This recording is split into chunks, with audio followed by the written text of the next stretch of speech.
Ce fameux alignement, à quoi ça sert vraiment? Moi, c'est Théophile au sport, j'enseigne les équilibres sur les mains et dans mes vidéos, je partage mes connaissances et mes idées sur cette belle pratique. Aujourd'hui, je t'explique à quoi sert cet alignement et pourquoi c'est bien plus que de l'esthétisme. C'est parti! On voit souvent des photos comme celle-ci qui comparent un handstand banane à un handstand aligné. Ces photos sont rarement accompagnées d'un pourquoi et du coup amènent souvent à la conclusion que l'intérêt est purement esthétique, ce qui est de mon point de vue complètement faux. Néanmoins, ces photos nous montrent quelque chose d'intéressant. Le fait qu'on parte d'une position naturelle à une position complètement pas naturelle, notamment au début. L'alignement, c'est ça, passer d'une position naturelle à une position complètement pas naturelle. Pourquoi on fait ça ?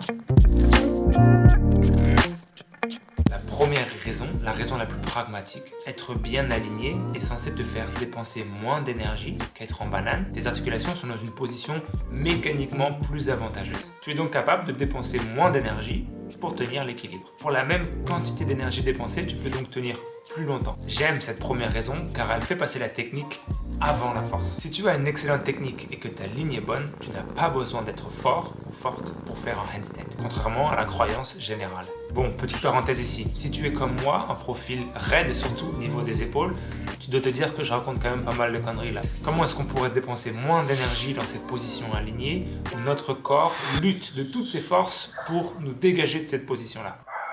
Je suis à fond. C'est pas faux. Si tu ne peux pas placer tes épaules dans cet angle de 180 degrés de manière active et de manière aisée, donc sans devoir lutter pour y arriver, alors tu vas devoir dépenser beaucoup d'énergie pour t'aligner ou essayer de t'aligner. Mais ce n'est pas pour autant peine perdue et bosser ta ligne en devient même plus gratifiant à mes yeux. Je passe au point suivant. Ouh, il fait froid maintenant.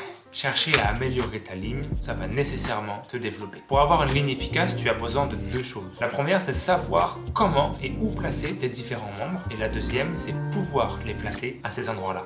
Le point numéro 1 fait référence à ta capacité à sentir et à maîtriser chaque partie de ton corps dans l'espace, signe évident d'une bonne maîtrise corporelle. Le point 2 fait référence à ta souplesse active ou à ta mobilité comme on l'appelle de nos jours. Savoir où et comment placer tes membres ne suffit pas si tu n'as pas la capacité physique de les placer à ces endroits-là. Comme je l'ai déjà dit, la restriction la plus évidente concerne les épaules. Je compte faire une vidéo justement sur ce sujet, sur ce qui me permet à moi, quelqu'un de raide des épaules, de finalement réussir à améliorer ma flexion. Bon, là, je m'aventure peut-être un petit peu loin pour toi, mais c'est un sujet qui me botte bien perso, alors je te le partage. Bosser sa ligne, bosser son alignement, ça fait partie de ces objectifs qu'on peut bosser un bon bout de temps, toute sa vie en fait. Ça fait partie de ces choses que lorsqu'on pense s'en approcher, elles s'éloignent. Alors pourquoi est-ce qu'on continue d'avancer? Tout simplement parce qu'à force d'avancer, à force de voyager, on prend goût au voyage même.